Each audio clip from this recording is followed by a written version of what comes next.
Welcome to the third series of land documentation. I know some of you are yet to watch the first and second series. If you haven't, I would advise you right now to go and watch it, and don't allow that your coconut head to get into trouble when you invest wrongly. So before I comment, I want to appreciate some special people that have been making comments, sharing our videos. I also want us to understand that we put out video weekly for people out there in order for them not to invest wrongly. So today we'll be talking about Gezette. Remember our Land Use Act 1978 we talked about in our last video, which says all land belongs to the government. So that land that your village people are fighting over and they are killing themselves over, let them understand that those land belong to the government. So they should try as much as possible to stay away from fighting each other, because it's only where government has taken their own portion of land they want to make use of, and they release others to the traditional family or to the community. So advise them not to fight on those land because it belongs to the government.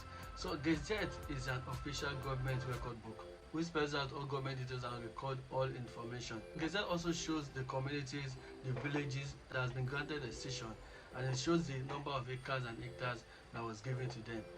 So in this video, I'm also going to talk about features of Gezette so you can identify one when you see it. On the top of it, you see the logo of the country and you see the inscription of title. Underneath it, you see the number, the volume, the page, the date, and the location when it was signed into law.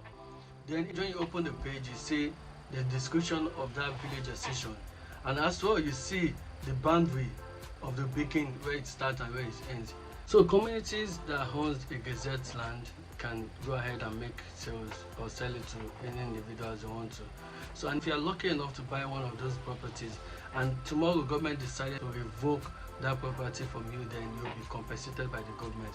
So it is advisable that you go ahead and buy into a property that has a Gezette and every other document will be made mention in the past. So moving forward, we'll be talking about CofO. CofO is a document that majority of people know because it's kind of common. People feel any property they want to invest in must have a CofO, which is right, but is not totally right, because there are other documents out there which we've talked about and which I'm still going to talk about. Remember the Land Use Act 1978 that we talked about? It says that all land belongs to the government.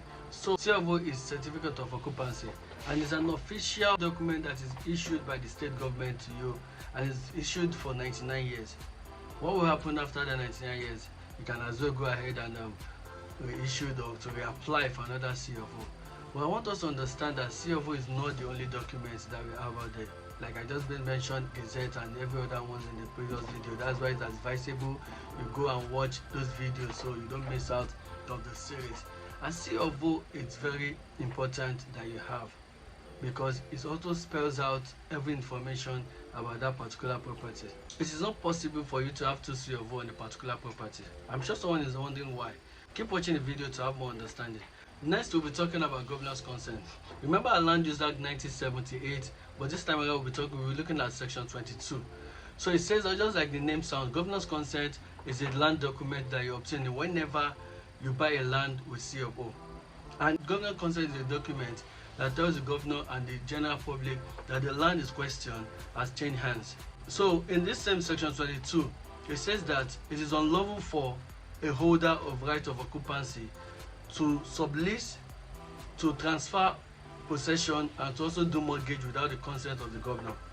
So when you buy into a land that has CofO, you must go ahead and do what we call governor's consent for it to show that the land in question has been transferred to you. If you find this video useful and for so far you've been watching from series 1, 2, and 3, I want you to hit the notification button, subscribe, and also don't forget to share so that other people can benefit. We'll see you again in our next video. Cheers and bye.